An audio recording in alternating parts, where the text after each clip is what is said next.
Greetings, and welcome to the 80 Level Roundtable podcast. In each episode, host Kirill Tokarev invites video game industry leaders to talk about the world of game development. No topic is off limits as long as it relates to video game development. New episodes are in the works, so remember to follow us or subscribe and share with someone you know will also enjoy the podcast. Welcome to 80 Level podcast, and tonight we have with us Oksana Khachko. I'm sorry if I mispronounced it or anything. From Kevuru Games, and we're gonna talk a little bit about outsourcing and a little bit about handling like very high level clients. But before we kind of go into the meat of it, Oksana, can you do like a little introduction? Tell us a little bit about your company, what do you do, and so on. Yeah, thank you very much, Kirill, for this kind intro.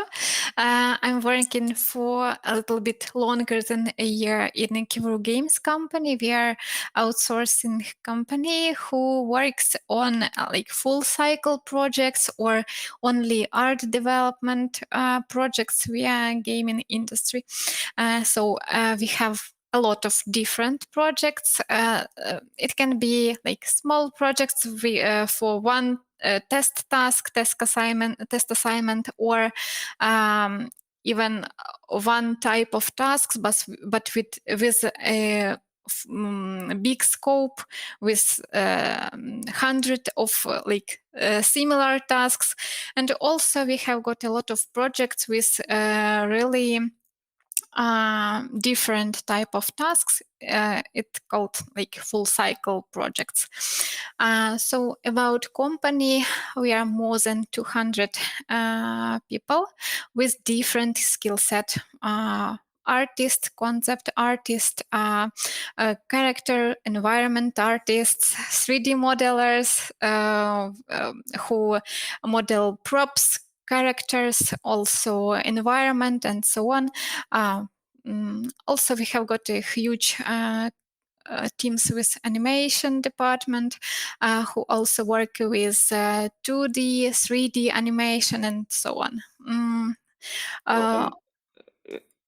Yes. Sorry to interrupt, but where are you based? Are you in Ukraine or in Europe, or do you have branches all over the world? Where's like the main production is handled? Mm-hmm.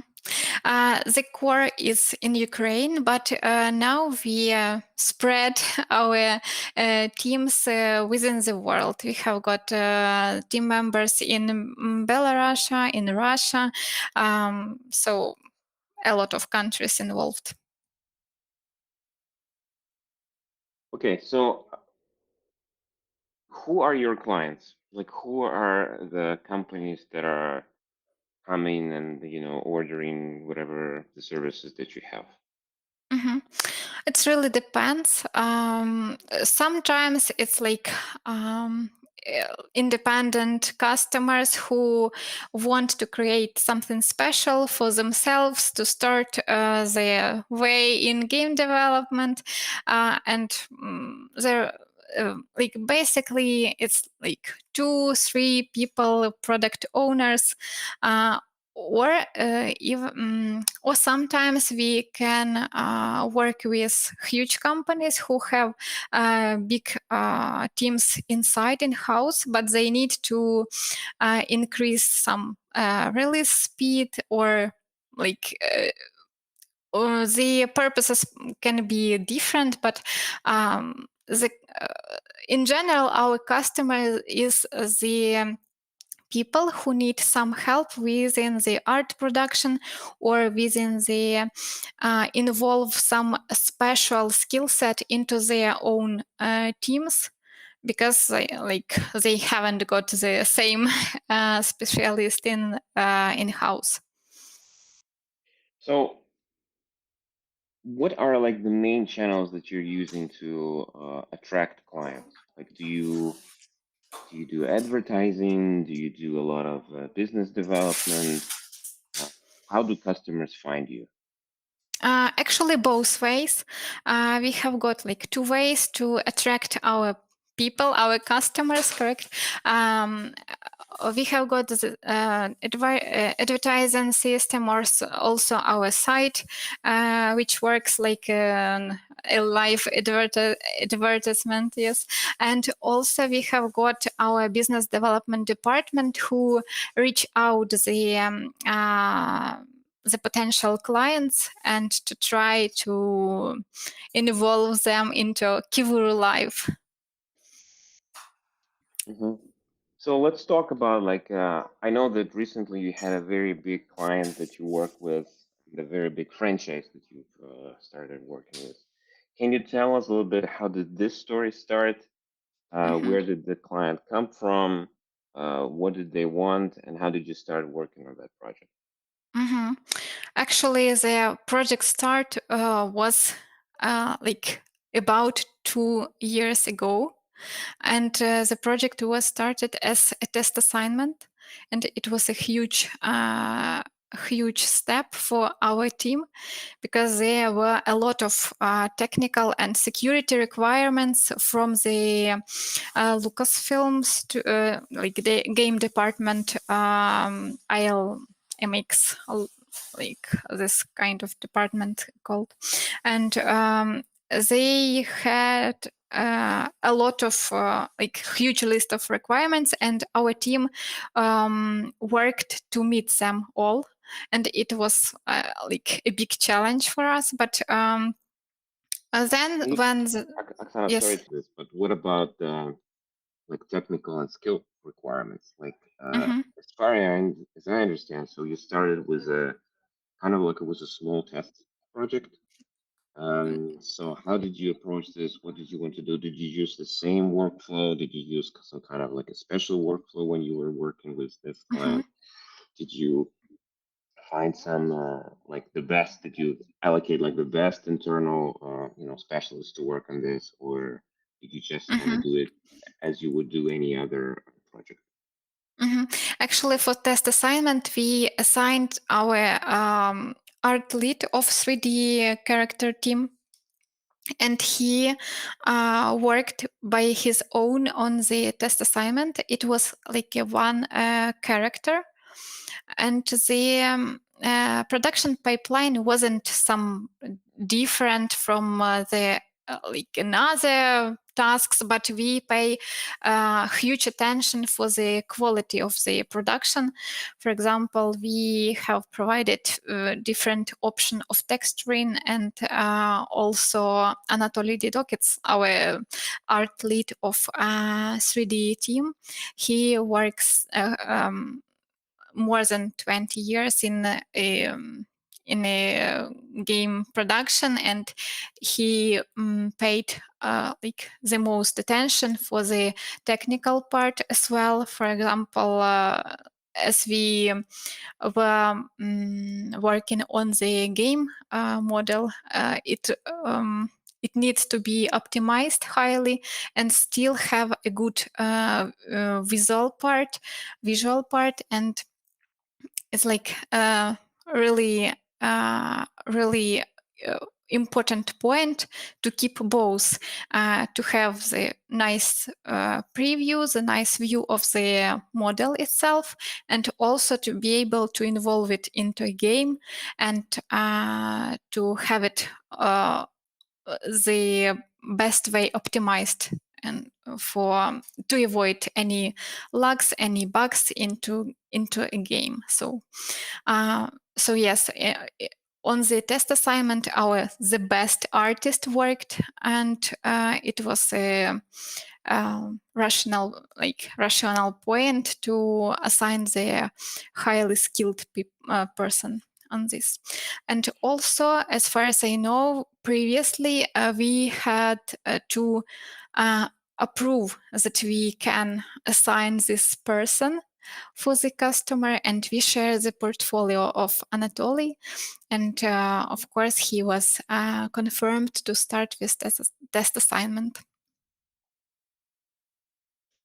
So can you tell us a little bit about the test assignment itself?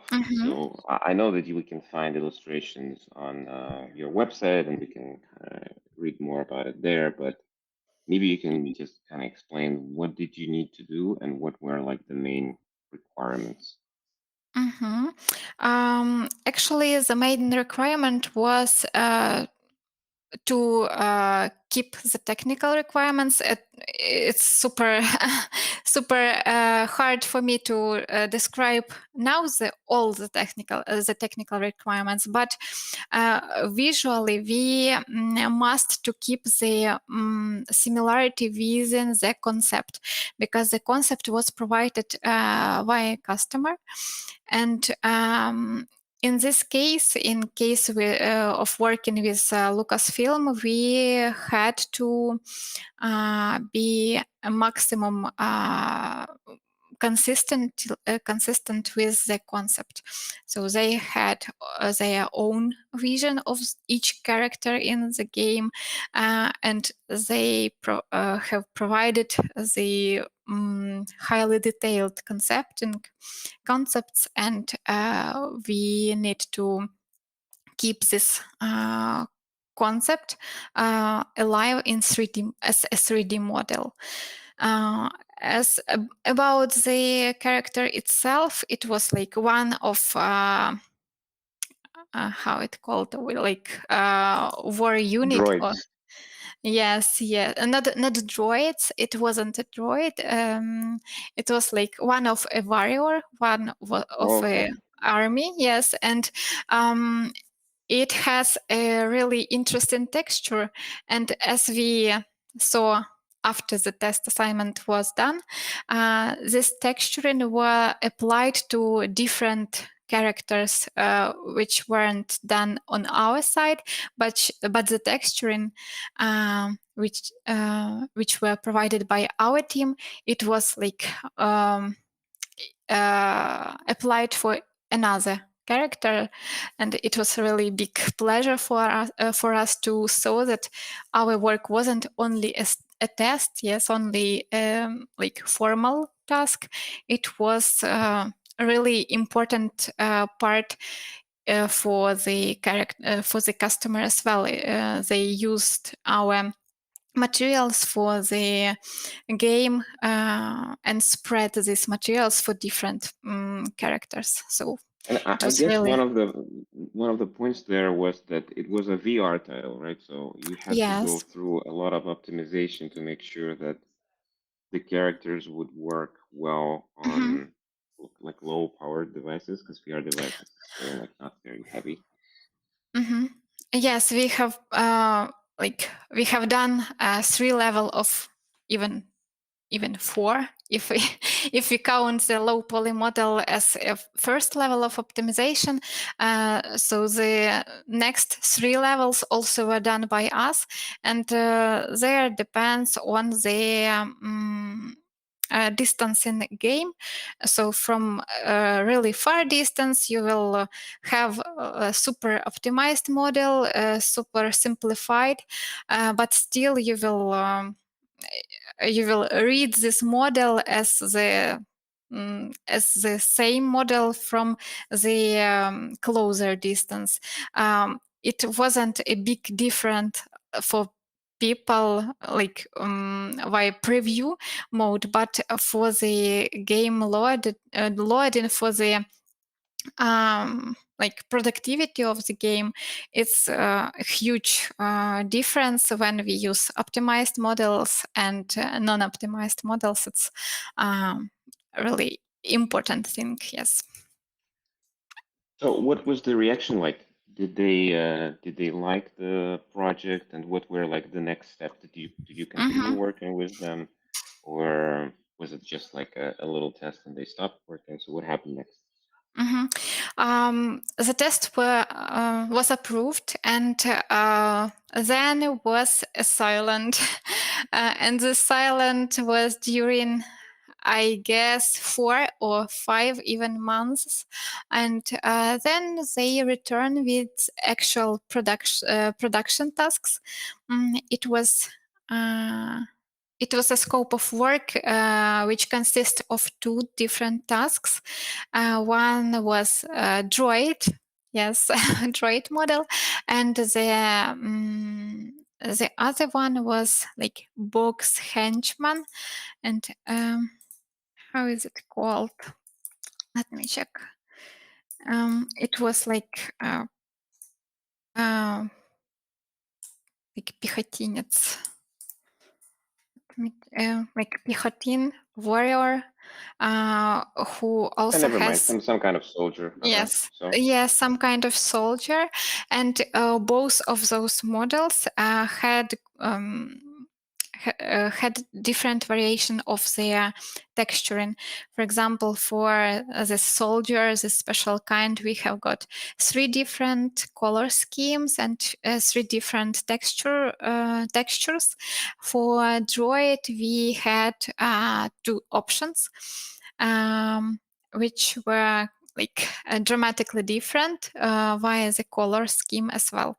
And it was really interesting to start working with the exact tasks, because during the production, Anatoly was only like a lead. He didn't work as an executor of the task, but he leaded his team, and actually all internal initial feedback was provided by him, because he has this experience of collaboration with this customer. And our like really very first point of the work approvals were inside our team, and person who were working with the like results of our team initially was the lead. So we create this structure to avoid additional feedbacks, additional edits, adjustments from customer side. And so it was like a tricky part, because Anatoly's work was approved, and we had no choice to show the like lower level of quality in our materials delivery and so on. So for us it was really emotional part, and we have nervous a little bit on the start. So yes, it was pretty interesting. Oksana, so thank you for kind of sharing this story with us. But from your point of view, and maybe from the point of view of the company, what were like the main, most important things that you've learned from this partnerships? How did it help you, and what were like the main things that you're gonna change in your process, or maybe optimize your process to make sure that you can work with more of these clients? Actually, personally for me, I've learned really a huge part of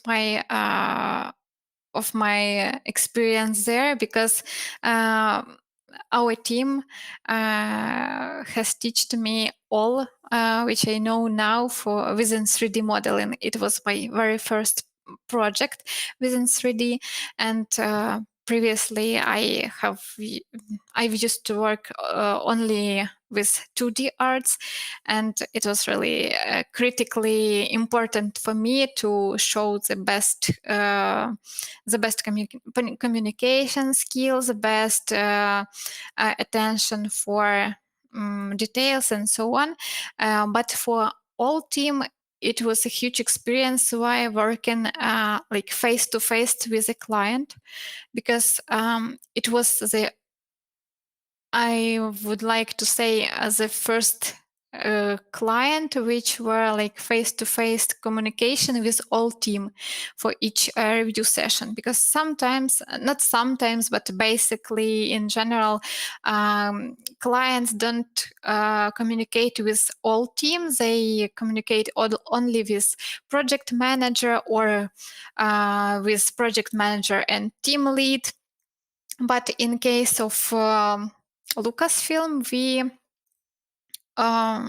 we have a review session, and for each review session, all team was included.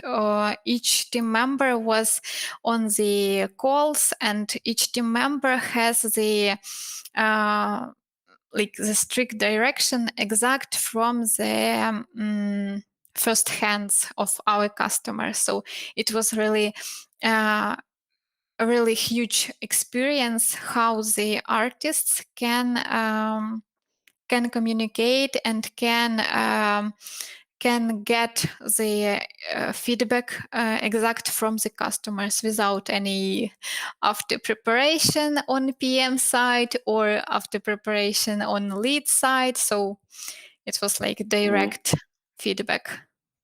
So when you mentioned this feedback, was there a lot of iterations that you need to go through? Because I know you mentioned that you had to match the concept art perfectly because Yes. it's like Yes. a franchise and Star Wars and that stuff.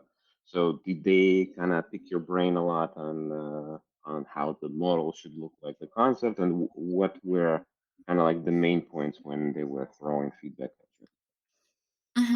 Yes, concepts were critically important to be transferred into 3D as it is, because they were like made so detailed and so well prepared for us. So we have no choice to make some additional adjustments within the concept, because they were perfect actually. And there were the reference material for within materials, within the textures as well, within the colors. And for our artists, the first and really interesting step was to create high poly model, high polygons model, and this model might to show the exact game model in the most level of geometry detalization. And feedback within this stage wasn't too big, too huge. Like we haven't got a lot of comments. Only one of a part of the droid model was like adjusted on our side, because we haven't got any we haven't got a good concept of this particular part of the model. But we discussed this part with client, and we considered the correct form and so on.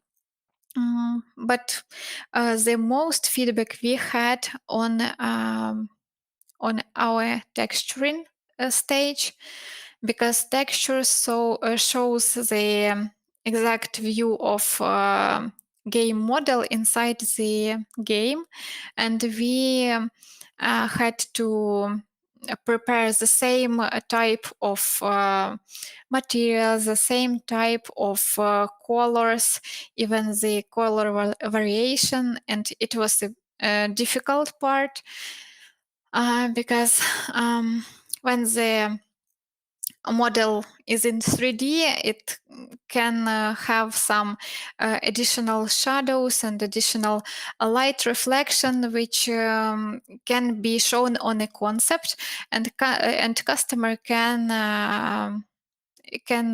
have some additional adjustments. But it also wasn't like some mistakes on our side or some mistakes on the customer side. It was only like a working feedback, working adjustments. It's in our standard process. We have got a lot of this kind of feedback. So it was like a collaboration, art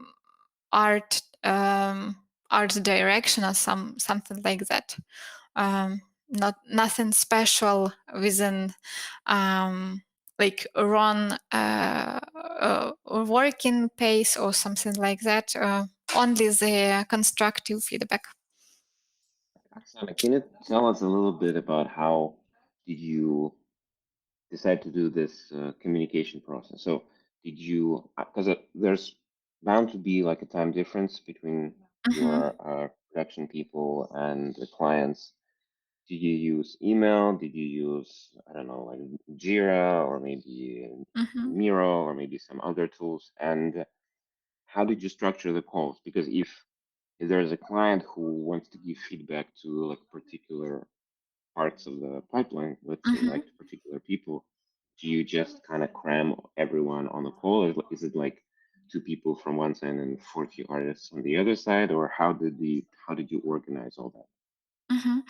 Actually, regarding time difference, we have got our calls in the evening within Kiev timeline, yes, and in an early morning on client side. So it was quite a silly situation when we say good morning, but they know that for us it's like evening, it's end of our working days. But it was within our small talks, within our friendly communication, everything was good.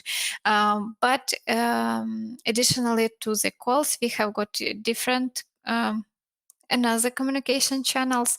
We have got our emails, email threads to keep the commitments in place, to keep some special announcement as well, like in one place, and to keep everyone involved, aware of all updates. So it's like traditional way of communication and more official, I would like to say. Also, we have got a really interesting way of communication with our client, and it was assigned from the client side. It was a special delivery system. Our team had received the credentials for like to have an access for this system.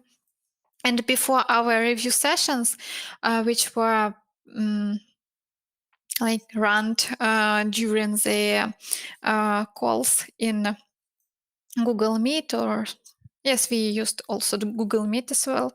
And before this call, I had to put all our assets for review into this delivery system.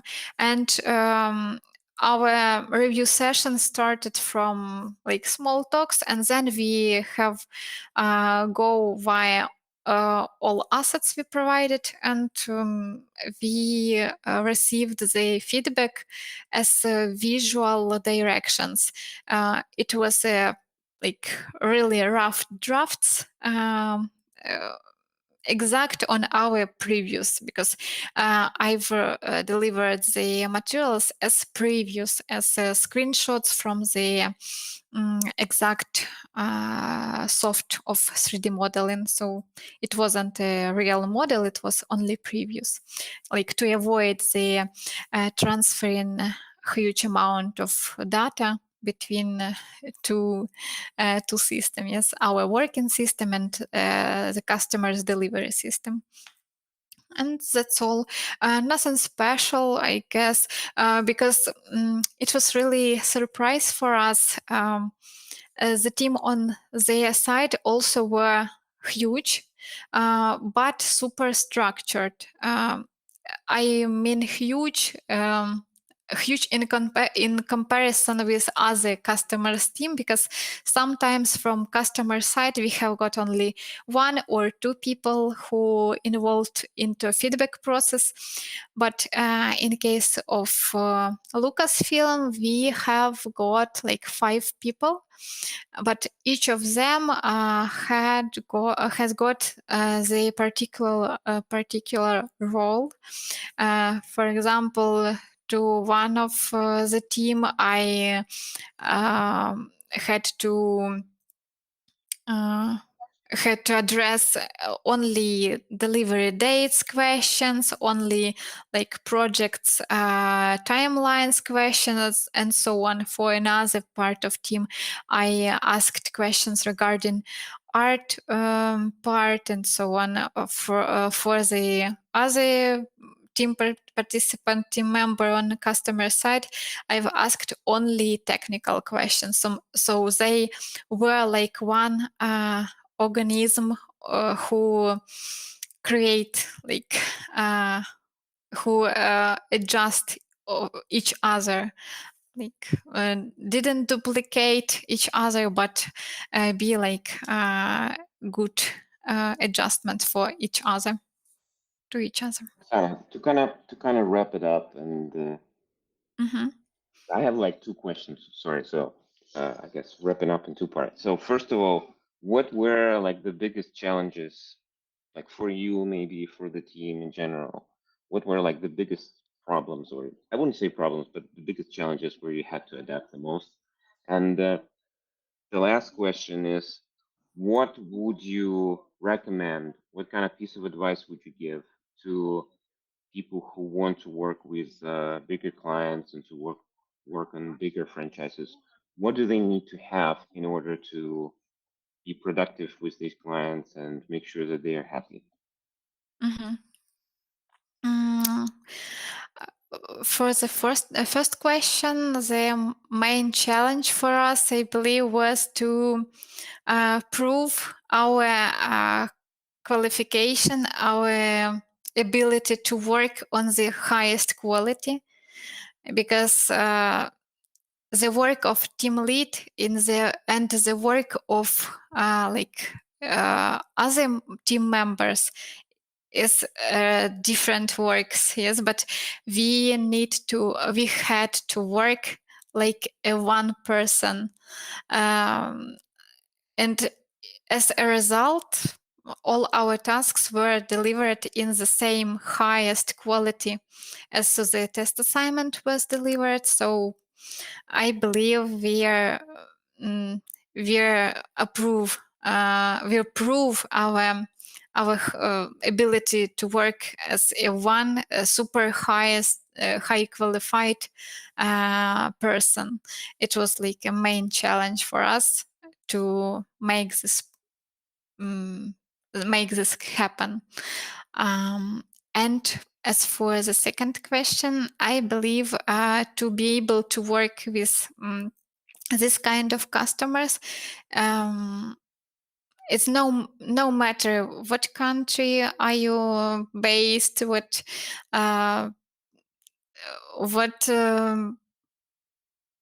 is the time difference or so. All these things can be discussed and so on. But what we can't discuss and what we can't discuss is the skill set, which might be super high. To be able to work with this kind of customers, we need to grow our specialist as a super qualified specialists, and I believe that's the main point which allows us to be a partner of Lucasfilm, not even a working hands, but really partner. I believe. I hope I answered your questions. Yeah, thank you so much, Oksana. I think it was very insightful. And first of all, congrats on your amazing project. I hope it kind of grows into a bigger partnership, and your company will contribute to a bunch of other games from this franchise. And I want to thank you for the details that you gave and some of the information that you shared. I think it's super valuable for members of the community just to understand that these clients do exist, that you need to work with them, and that they have certain requirements, and you have to be kind of careful and communicative, and we'll be able to kind of land this contract, hopefully grow it into something bigger. So thank you so much. Thank you. We will add the links in the description to the video, and you can always check the website to kind of look for more information about the company. Thank you so much, guys. Thanks. Thank you. Enjoy your evening. Bye. Thanks for enjoying another episode of the 80 Level Roundtable podcast. Check out upcoming episodes on the 80 Level website at 80.lv. Join our career site at 80.lv/RFP. And share our podcast with friends and on your social networks.